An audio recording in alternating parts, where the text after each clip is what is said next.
I'm going to talk about future of hospitality and mostly hospitality tech. Um, we're seeing new kinds of searches powered by AI. We're seeing robotics. Pardon me. We're seeing in-room technology, and I'm going to touch on many of those. And I even saw this: Marriott buys Hawaiian Airlines. Turned out it was a fake headline, I'm pretty sure, from last night. But that would be a fascinating change, actually, to see somebody do that. I remember United Airlines tried that about 40 years ago.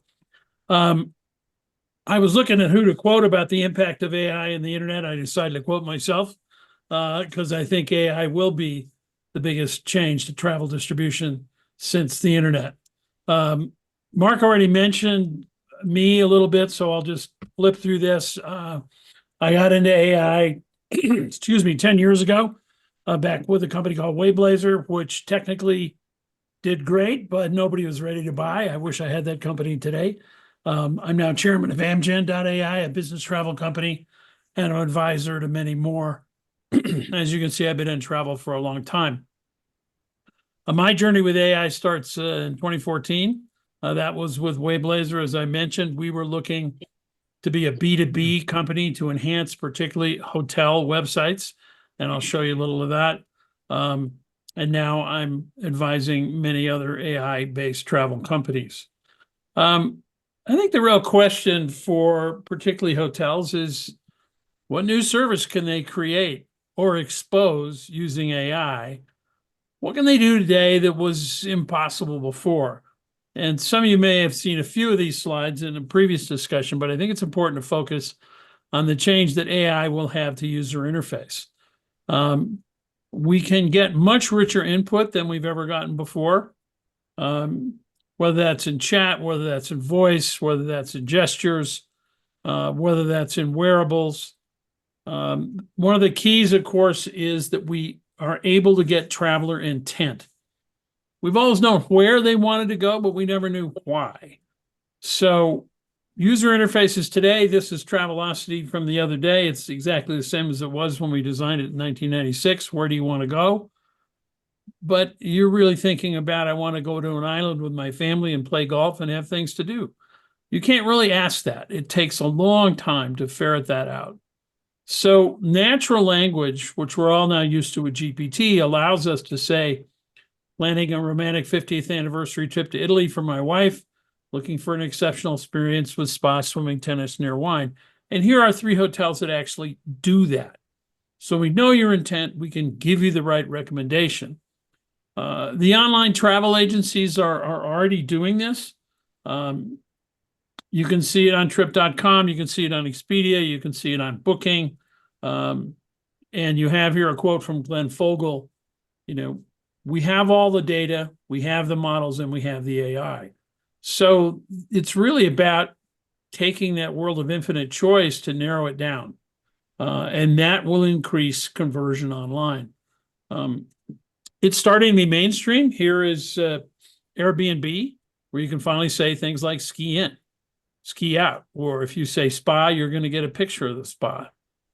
And you don't have to change everything in a user interface here. Kayak has just put this little bot in the corner of their website where I can say things like American Airlines business class nonstop before 7 and actually get that without going through 27 filters. And by the way, if you don't see that on Kayak or Expedia, it's because they're all doing A/B testing. I tried to get this yesterday and didn't. And I asked Steve, the CEO, and he said, oh, you're in the wrong test group. So they're still testing and working with a lot of these. Another thing that AI is being used for is review summaries. You've seen that on Amazon. Now you see TripAdvisor and Kayak summarizing all this review data to let you make your decision more quickly. Again, here using GPT. And they also summarize the scores. What guests didn't like.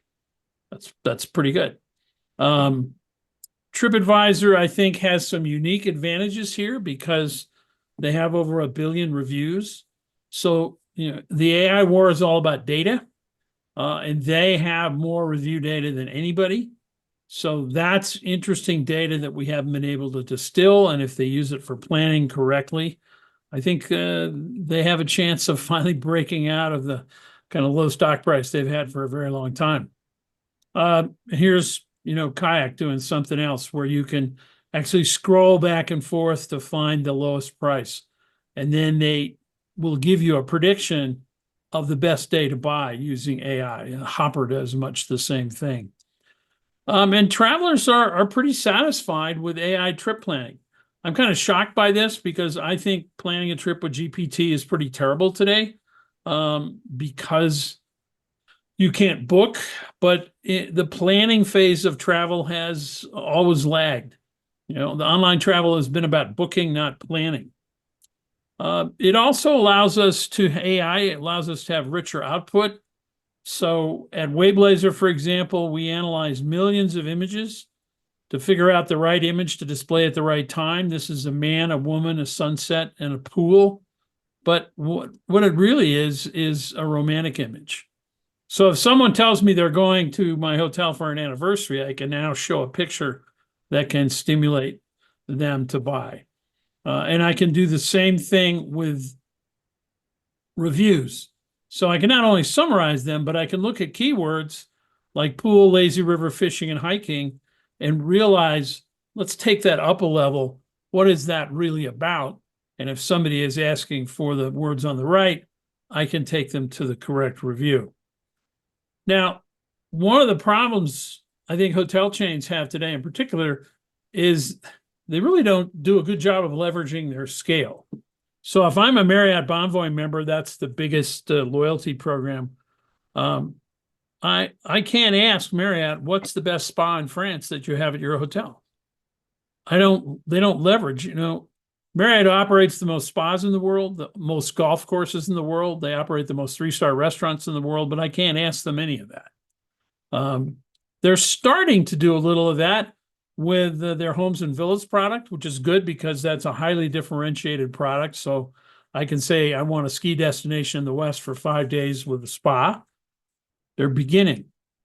But that allows you to say, do you have a hotel with falconry? They actually do. What's the best hotel with hiking trails? What's near the Mall of America? You can finally penetrate and ask these questions to let them leverage their scale. 34% of leisure travelers, according to a recent survey, have used GPT for planning or booking. That's startling to me. I mean, that says there's a huge desire to get more planning information. And there are a number of GPT route planners. Here's one called Roam Around. I used it in Norway. It did a pretty good job. But I think they're only generic GPT. And I think, there's no win if you're just using a generic tool like everybody else. So disclosure, I'm an advisor to a company called Route Perfect. They digitized the recommendations of 2,000 guides, some of the best guides in the world, and then they added that to GPT. So it's these small language models that combine corporate data with open source data, I think, that'll be the most impactful here, as opposed to saying, where do you want to go, Madrid? This will plan your route all the way along your itinerary and tell you what to do along the way. So this is sort of Travelocity for drive or train. I think that's going to be very impactful in planning going forward. I'm also the chairman of Amgen. This is a business travel automation company, which allows you to do things like fly to LaGuardia July 10th, early morning, stay at the New York Hilton, return July 15th. You send that email in, and in seconds, you get 3 recommendations of itineraries you can click and buy. That conforms to your travel policy and to your preference. So that's a whole lot easier than spending 30 minutes online searching for the right trip. We're also doing group AI automation. So many people run incentives. They have spreadsheets with thousands of people in them. We can take those spreadsheets using AI and book them in just a few seconds. Where are things going? Well, what I want to do is be able to say to my phone, I'm on a nonstop flight to London tomorrow after 4 p.m. in business class with an aisle seat and a lie flat bed. Can't do that today. That's a whole bunch of different databases. but that's where the world is going. It's lipstick on the bulldog of all the unstructured data and various databases that we have today. And to be able to do that with air or hotel, I think it's what's next. At my company, Wayblazer, we did a test with VRBO. Yeah, you can look for a hotel in Austin, but what if you wanted a hotel near downtown with a great yard? They don't have any way to find that for you.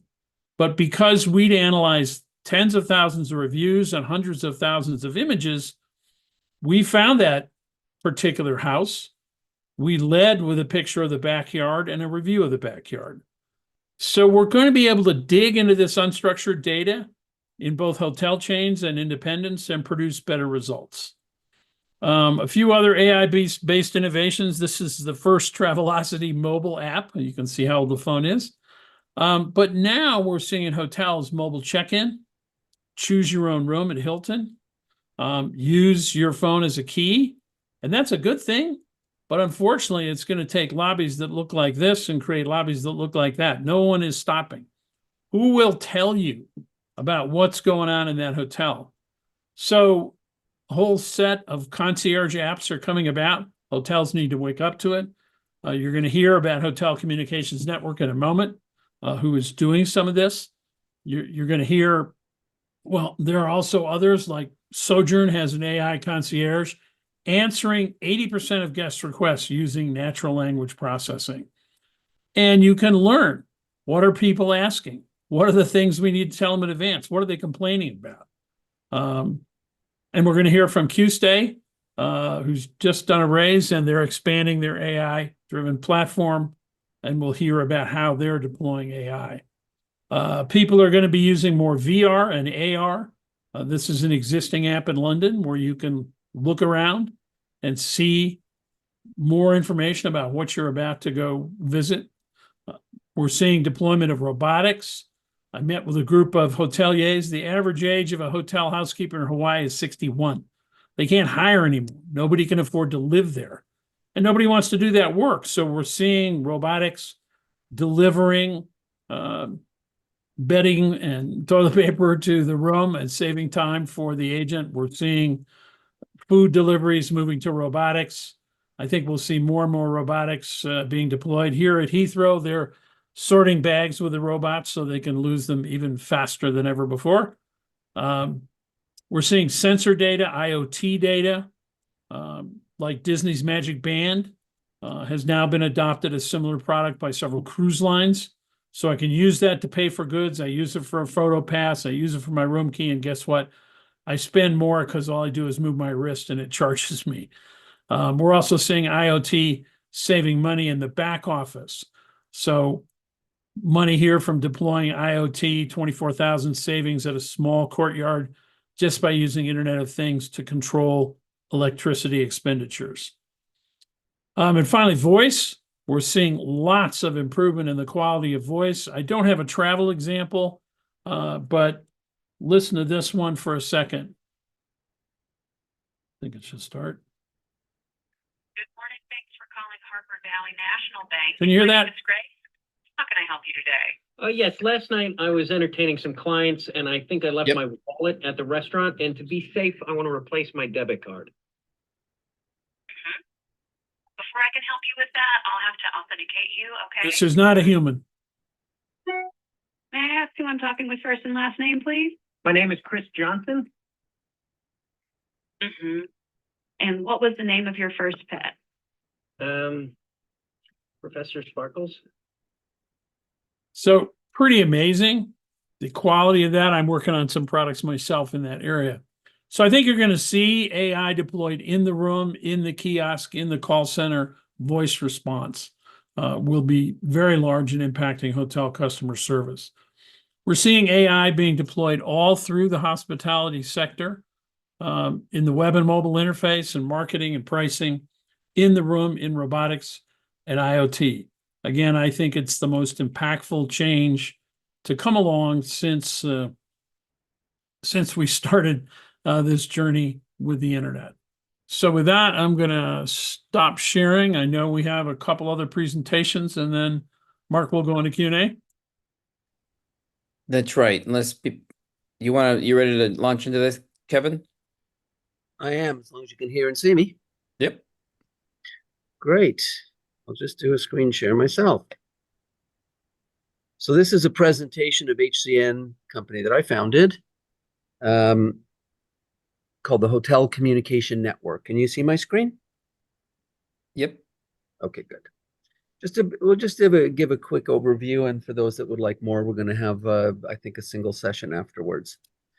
Here we go.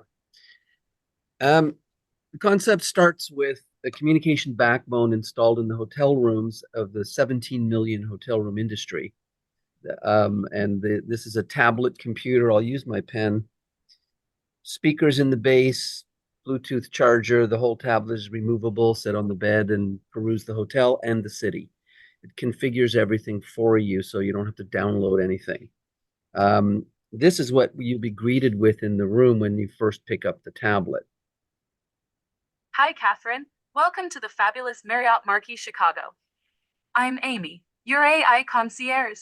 I'm here to help make your stay more enjoyable. I can understand and speak many different languages. You can ask me anything. Can I make dinner reservations for you at our restaurant Woven and Bound? Or do you need directions to Mission? Don't have to go through the whole thing. We'll keep it short. The big picture is a multi-million room rollout into an industry that desperately needs it. And the idea behind it is, here we go. Tablet in every room creates a global marketplace. In every city, if we have a critical mass of tablets, we become the marketplace in that city. And that marketplace, if we get enough cities installed, becomes a global marketplace. And the idea behind the company is get enough people using that AI concierge in the room. That lifts off to become your concierge buddy when you travel and book your air and hotel through HCN. When you get to the city, we've got the marketplace because we've got those tablets in the rooms, and because we're in the hotels, the deep integration into hotel systems means you can get to the city no matter which hotel you're staying in. And by the time you get to the hotel, we've got your room key loaded. By the time you get to the room, temperature's being adjusted, et cetera, et cetera. So we basically start and accompany and complete this hotel stay with you on a single app. That's the ultimate destination, starting with the digital backbone that we install in the hotels. Travel is one of the largest industries on the planet. I think it was 11 trillion. And interestingly enough, 3 trillion of that is spending in market, restaurants, tours, attractions, transportation. And so that tells you that our in-market, our grip on the in-market marketplace is really the key to a giant company. Rich and I, the founders, have a very successful company in our background, a digital platform in 2 major industries. So we came to this as digital platform executives. Let's look at the hotel rooms of today, filled with a bunch of old junk. That's 30-year-old technology at best. No more print. It's actually been downgraded to a QR code. Less people even use that. So this is a 17 million room industry with a giant vacuum in the center called the guest room. The industry has tried to change it unsuccessfully, starting on the TV and then going to mobile apps that don't get more than 10 or 15% download. And what do you do with the other 85% of your guests? And the data is super clear. 100% of the guests see these. 85 to 95% pick it up every day. So this is actually being used. That's a fundamental. That's an industry-changing technology. And there it is beside the bed, replacing the clock radio very shortly to replace the phone. So, and it also links to your phone. So those are the things that are the foundations. We have competitors. They all started with the wrong business model, go out and sell these to the hotels. They're all trying to be acquired by HCN as we mount up a completely different strategy. First of all, we went after the major accounts of the industry, not the boutique hotels. We understood to get them, you had to go in free. And our big strategy was develop monetization to be able to do that, to drop the cost to zero, or even start paying the hotels a rev share. The third major industry rollout, in-room movies, Wi-Fi, in-room tablets, all on that same principle of sharing revenue back to the hotel. Here is our ad strategy. Sorry, I'm just trying to get my pencil working. the ad strategy is content from the hotel or the city here, the ads that pay for it here. And this is up and running right now with Google as our partner. And How many this rooms do you have now, Kevin? we have 7,000 units installed, another 6,000 going in by the end of the year. The main thing is we've got a Hilton Master Service Agreement in place, which is a global rollout agreement. We won it by installing their biggest hotels in Chicago and San Francisco free of charge. Now we're ready to roll out, and our goals very simple: 100,000 rooms in the next 9 months brings us to a $20 million top line revenue we can install free. And we've been at this a long time with Hilton. So we've got deep roots inside up right to the very top of Hilton. 100,000 rooms is a no-brainer if we're able to deliver free, which we are. So by the end of the year, we'll be at 12,000 rooms. Mid next year, 100,000 rooms, and the company's a global leader. And that's only the first of the two trajectories. That's trajectory number one. The more important trajectory is happening right now in Chicago, partnering with the city, the mayor. If we have a bit more time, I'll play the video.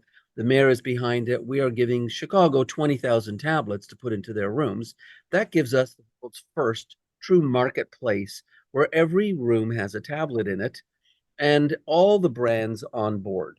And so we can now roll this to every city. If 20,000 in Chicago is 75,000 in New York, and the more we install, the more money we make, because each tablet goes in as at a profit based on advertising alone. And so, Kevin, I want to segue for Alec, and then have Q&A, and then we'll go deeper at the top, or I guess at the half hour. Yeah. Maybe, but finish your thoughts and wind up. yeah, this is actually the last of the slides. It's over. So it's, thanks for the time. That's the concept. I was saying I need an Amy in my life. And we're going to give it to you. We're going to give her to you. By the way, Amy is AI-ME, AI-me. Makes sense. And so Alec, maybe a segue, like, I know you don't have a million two rooms yet. But when you grow up even further, how many rooms do you think you'll have in 5 years? Are you talking to me right now? Yes. I'm I'm switching over to you. I'm segueing to you. With a question. within 5 years, we're looking to have over 5,000 rooms. Okay. Maybe they could be a partner, Kevin. Sorry, we hope so. Okay. All right, Alec. Okay, so basically, I'm a co-founder of QStay along with my partner, who was actually my college roommate, one of those stories. And we started QStay during the COVID times. And let me share my screen with you. Just a second.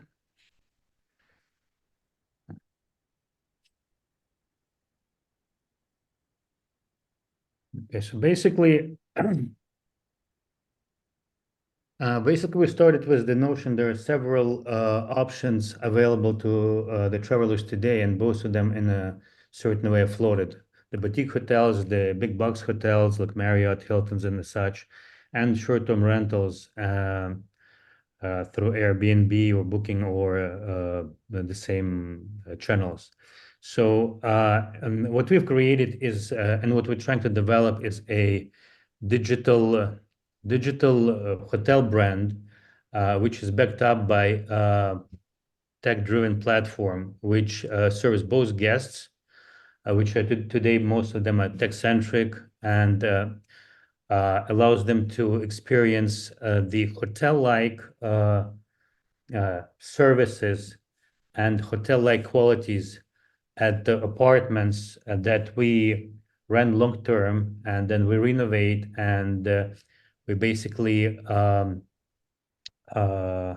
create a McDonald's-like experience, hotel-like experience, where when we are our guests, you have a hotel-like wardrobes, slippers, Starbucks coffee, and all your experience is managed through our app.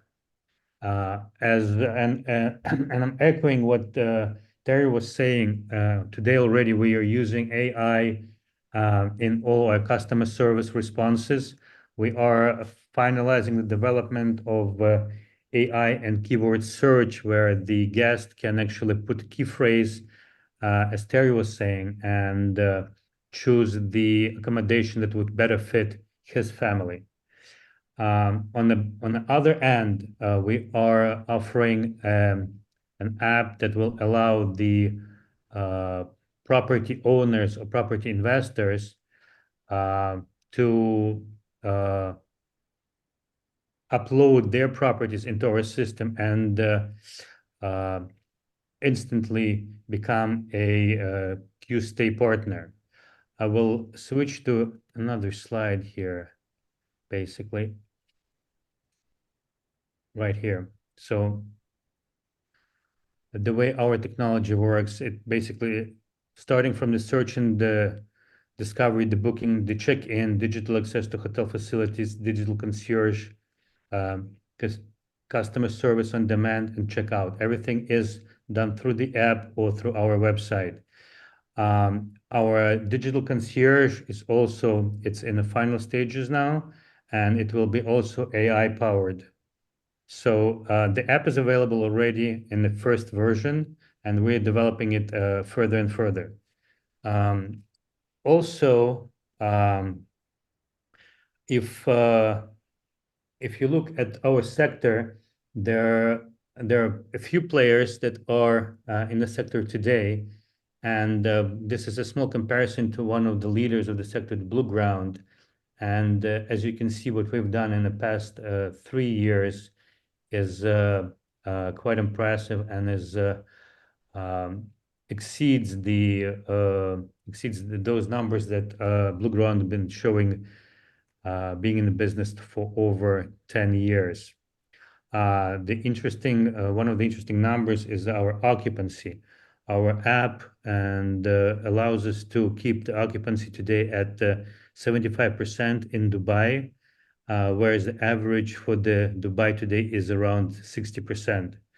And at the same time, keeping RevPAR at $211 versus Blue Ground 128, and average for the Dubai is around 140. Alec, that accounts for seasonality? Yes, In Dubai? this is average accounting for seasonality. Analyzed all the players, and basically you have either small players that have been in the business and they have like 50, 60, 100 apartments, and they've been making some money, but they couldn't scale.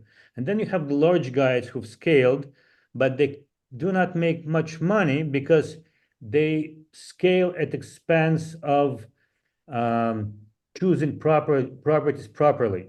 So looking at all the mistakes, we've managed to keep on scaling fast, yet being profitable probably this year already.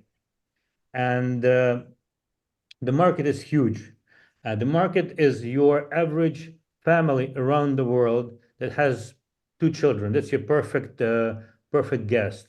Because let's take for example Dubai, where an apartment, a hotel room for a family with 2 kids, you'll have to take 2 rooms, will be about $700 per day maybe, or $500 per day. You're staying a week. Whereas with Q-Stay, you'll have the same services, you have the same quality, but you'll have one apartment paying $200. Our average price is $220. So basically, we're giving a amazing solution for the families with children, and for a lot of young travelers, which is the largest traveling group in the world right now. Let alone if you have 3 like me, or you have to bring an extra person. It's all the more. Right. We range anywhere from a studio to a 4-bedroom apartment. All of And I them are think done. what's interesting, guys, is, and many of the audience may not know this. I mean, Alec is building a hotel brand, and you may think, well, gosh, how does he compete? Well, if you think what a hotel brand is today, it's a reservation system with a set of standards. That's kind of what it is. He's got standards on, hey, this is how the rooms have to look. These are the amenities we're going to have. This is the reservation system we're going to use. And, Marriott doesn't own hotels. They don't even run them. In many cases, that's outsourced as well. So I think it's important to know you can build a brand this way, particularly if you have a great app that can help the consumer along the way. We're on a crossroad between the actual physical hotel experience and a technology that drives it. Right. Okay. And that's where the hotels lag, is on the technologies. They're pretty good at the room side, but not so good at the tech side. And obviously, as you said, they're much more expensive. I mean, everything that Terry said in the beginning, we're actually implementing. Okay. Digital concierge, AI in your search, AI in your customer service. I mean, our team today, we're running like as I said, 5 cities. We're running about 600 beds, and our entire team is less than 20 people. Adam, you had a question? Yes, quick question for Alec. Your choice of cities, I saw Tbilisi, Baku. Is there a reason for that? Those specific? Well, we started in Dubai as a base, and I tell you, in our sector, a lot of companies come to Dubai or start in Dubai because it's a really great profit center. Okay, you do make money here, and then we went to the cities where we do have either strategic partners or some good connections. Plus, we analyze every single city in terms of its rating in air DNA and in terms of the arbitrage margin. For example, Baku, Azerbaijan, they're really upcoming tourist locations, and there is a huge arbitrage margin there. And most of the cities that we're looking at certain things such as like the seasonality, the local regulations, because in many countries, in many cities, the Airbnb is like restricted. Okay, and the third one is actually the arbitrage margin. So this is the 3 key components where we look at the cities. So these are And, cities where there would be less competition, really, for you. What we've experienced here, and I think it's good that we started in Dubai because there is quite some competition here, is that we spend zero on the marketing, zero, but all our marketing is our reviews. As long as we can provide the quality, and Q stays for quality. As long as we can provide the quality to our guests, we get the top reviews. We have the highest rating right now in Dubai and Airbnb out of all the top companies. We're the only ones that have Superhost for the past 3 years, quarter into quarter into quarter into quarter. So if you're going to look for an apartment to stay in Dubai, and chances are the first 5 choices will be one of our apartments. So there's a question in the chat, Kevin, that there's a huge percentage of hotels are franchised. What are the implications for the models presented? Let's for your model, like you do a Hilton type of global agreement. What does that mean down to the franchisee level? I'm not sure. Sorry, I didn't understand the question, Mark. Just as you distribute among hotels, Yeah. any of these are franchised. How do you can you implement? Can Can you you sell? sell to the brand, or do you have to sell to Yeah, the the brand has to approve it. They don't buy anything. But we're working with the vice presidents at brand who run those hotels at the operational level. So they're the ones pushing it to their GMs. I don't have to sell it GM by GM at the franchisee level. Hilton's going to do it for me. Well, you also have the huge power of deals like you're doing in Chicago.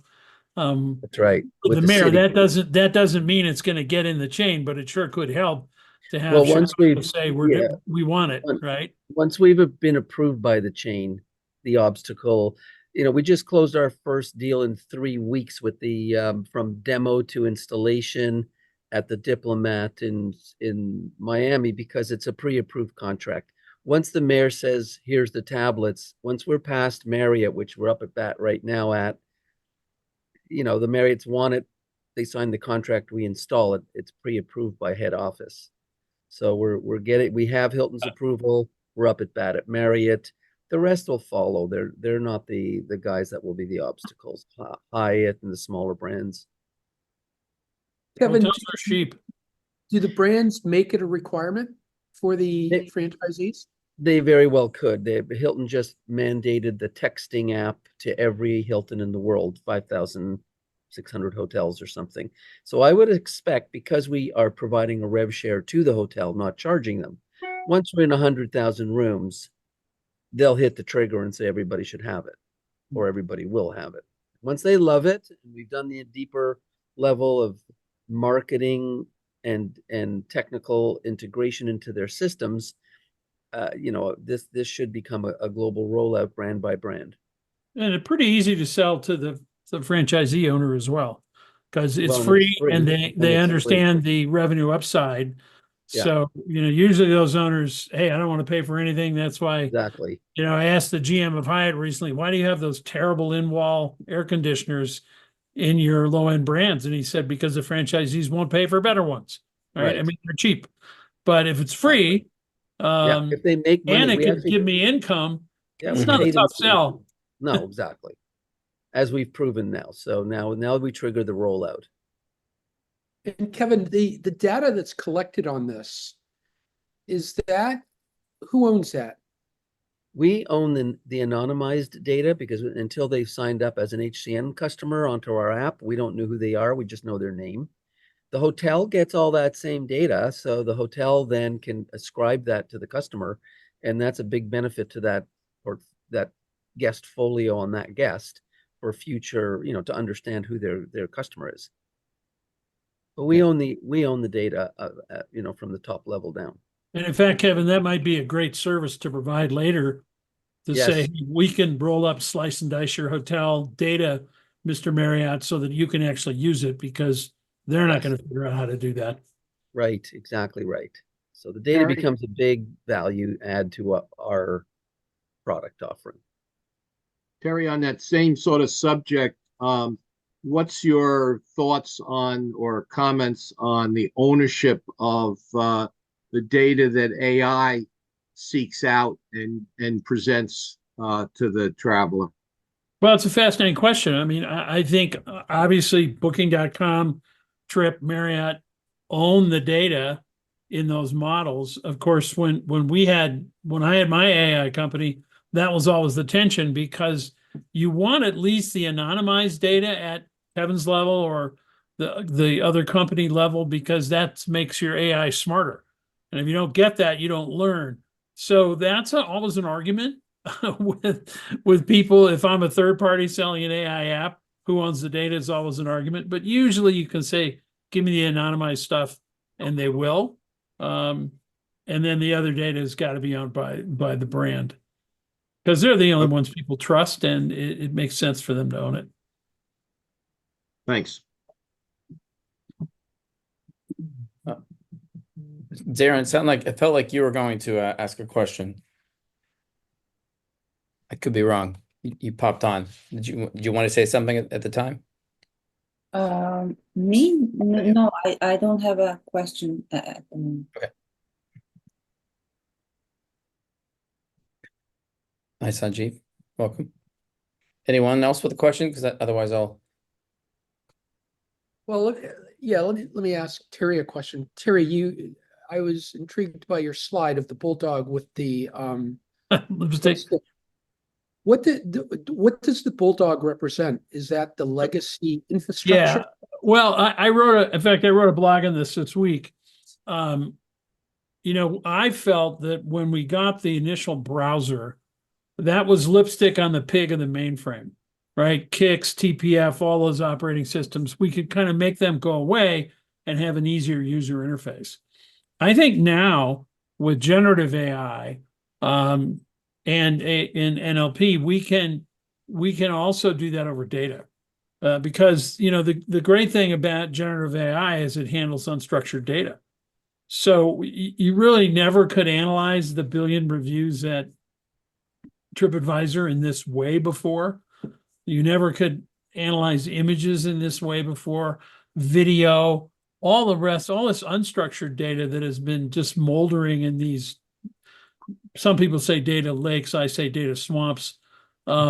Now you can uncover the gold there by using these new tools much more easily. You know, companies have spent billions, quote, normalizing their data, and it's a Sisyphean task. They never get to the end of it.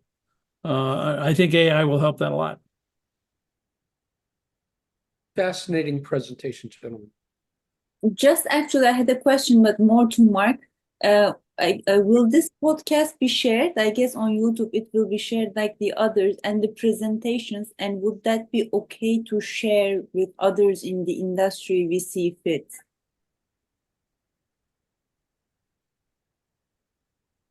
I'm not sure he's there, You might have. but it was recorded, I saw, so they usually do. It's Yeah. still okay. But anyway.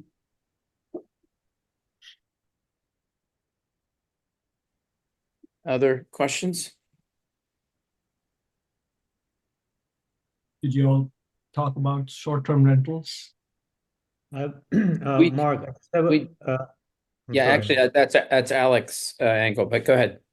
Yeah, I just had a small comment. There was a question actually about how many rooms we'll have in a 3, 4, 5 year term. The amount of rooms for us is just a function of how much money we'll raise, because every single penny that we raise goes to the room, and there is a certain amount that our room acquisition cost, and it ranges anywhere from, let's say, $10,000 to $20,000. But the more important question is that once our platform is finalized, we will offer it to all those other players that we've identified in the market that have 50, 100, units, and they cannot scale themselves. They don't have enough experience or money to do the implementation themselves, and we'll offer it as a white label. So basically, the platform will be used not just by QStay itself, but many other players. And QStay will do a local support to make sure that the quality of the standards that we represent is there. So that's the idea.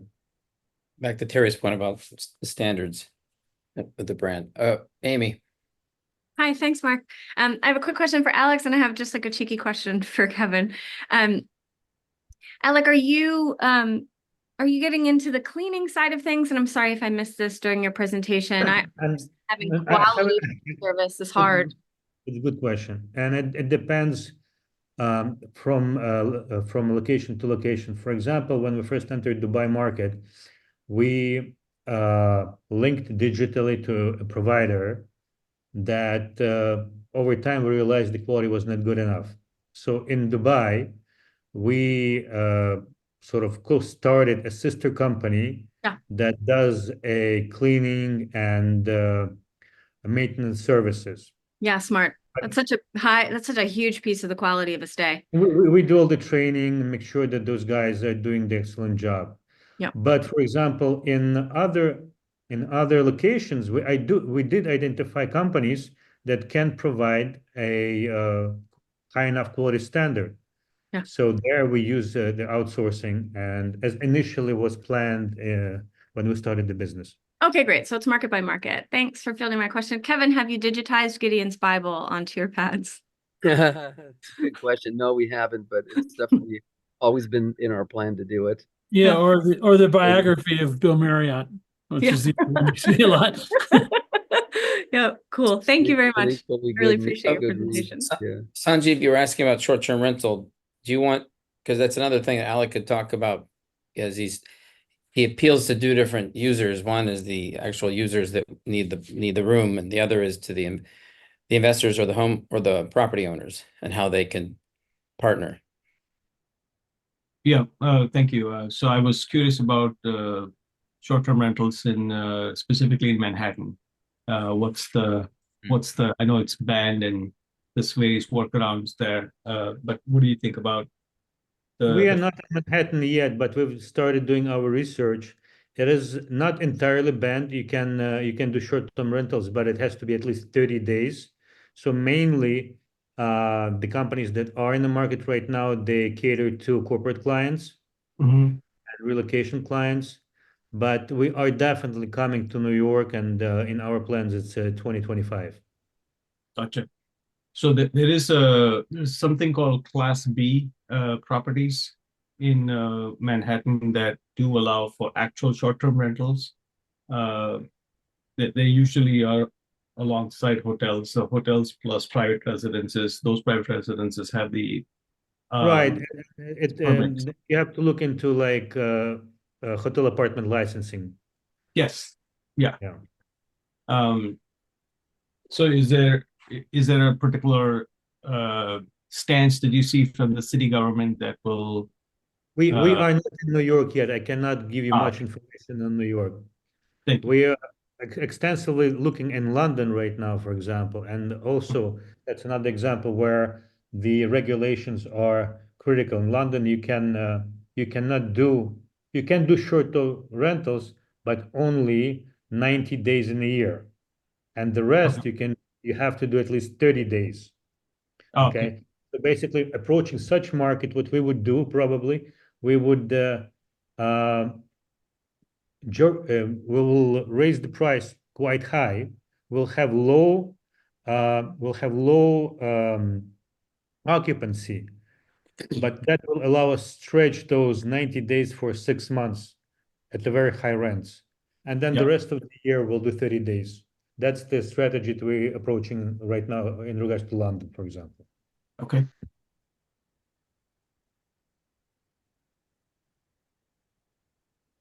Andrew Voss. Thanks for your presentations, guys. Quick question for Kevin. So to understand your service, so a consumer downloads your app to their phone. Does the phone sync with the tablet in the room? And is there redundancy having both? The first answer is it starts with the experience on the tablet, then take it with you into the city on your phone. The two are synchronized. Then if you decide to keep the app as your travel companion when you get to your next city, prearranges the room before you get there, and when you walk in, it's synchronized. That's aspirational. The app is just being built right now, so the app's not out, but the tablet, of course, is completed, and the foundation of the app is there. We're completing it by the end of the year. So is the tablet just to have a bigger screen, better user Yes. experience? Exactly. And the fact that it's pre-configured, so you walk into the room, most people won't want to download an app. You just fall back to the same ones you're using before, if it's Google for search or whatever. If it's pre-configured in the room, people pick it up. And then once you're on it, it's easy to get people to just take it with them, especially if you've got a reservation, a map, or something that you need that you picked up on the tablet. You want to take it out into the city. That's the easy way of getting people to actually uptake on our app. Are there incentives by way of any kind of loyalty programs for consumers using your service going forward? Yes, absolutely. I'm glad you asked. Actually, what we're doing with the city of Chicago, which will be our template for every city, is several games where everybody's a winner, and you pick up Chicago bucks and coupons and tickets, where it's trivia games, city exploration games. The idea is to make it easy for people and have fun and explore the city, and then everybody's a winner. So that's one form of getting uptake and of getting people to take it out into the city. Loyalty, I think the idea behind our product is to aggregate all the loyalty points that you have in all the programs you now have and allow you to spend them in the city. So rather than create a new loyalty program, we want to work with the existing ones you have. Alec, your hand's back up. Question to Kevin: have you considered white labeling? We have. It's not really going to be the way we go. Remember, the real focus of the company isn't putting tablets out. It's building a network, a global network of every city's tourism marketplace. And I haven't talked about the convention side, which is a big part of every city's incoming travel. So it really is about becoming the aggregator of the local market travel offering. And that isn't something that can be white labeled. That's really the focus of the company. It's called the Hotel Communication Network, because the vision of the company is a global travel platform and marketplace on the backbone of the tablets in the hotels. Thank you. Welcome. So in a few minutes, we're going to open up the two breakout rooms, one for Alec and one for Kevin, and you can ask questions. But before we lose Terry, or the group, any other broad-based questions? I just say these are both very cool applications. Kevin's has been needed for a long time. Hotels have been hesitant. They got so burned with fax machines, they never wanted to put technology in the rooms again. It cost them a fortune. And then modem lines and all the stuff that, and this is free. So that's a great idea. And, Alec's idea of building a digital hotel brand has been needed for quite some time. And I think he's got a good implementation of it. Yeah, just having the idea of knowing what you're buying. So many times with there's Airbnbs, you show up and it's you're surprised either way. Yeah, let's put it that way. I don't want surprises. It has happened. Lou, you've been full of comments. Is this an area that you know a lot about? I'm just looking at your comments. I spent a very long time contracting with the largest company in travel with the large hotel chain. So this is an area of my passion and, my start of my career in the hotels themselves. So Terry knows. Yes, you did. So very much enjoy this. I mean, both of these things are great. I mean, Kevin's approach is fantastic. We're just getting to know you. Before you know it, you'll be on one of these Zooms. Yeah, no, it's really cool stuff. Good. Mark, are the breakout rooms for allocators only? They are. Okay. Amy? Thanks. Quick follow-up for Kevin. Does the tablet allow for other applications, watching Hulu or doing Google searches or whatever? And I'm asking that question because I'm thinking about Wi-Fi access in hotel rooms and how that differs from chain to chain and loyalty status level and how that access might make engaging with the tablet a little more sticky. Yeah, we try and put in as many things as possible, and including Google search, like open browsing, open web browsing, a bunch of games. We're just making a deal with Zenio. You're going to have 100 magazines to pick from that you can read in the room or take with you on your phone. On and on, because it's an Android tablet, a high-powered one with big memory in it. There's so many things we can do.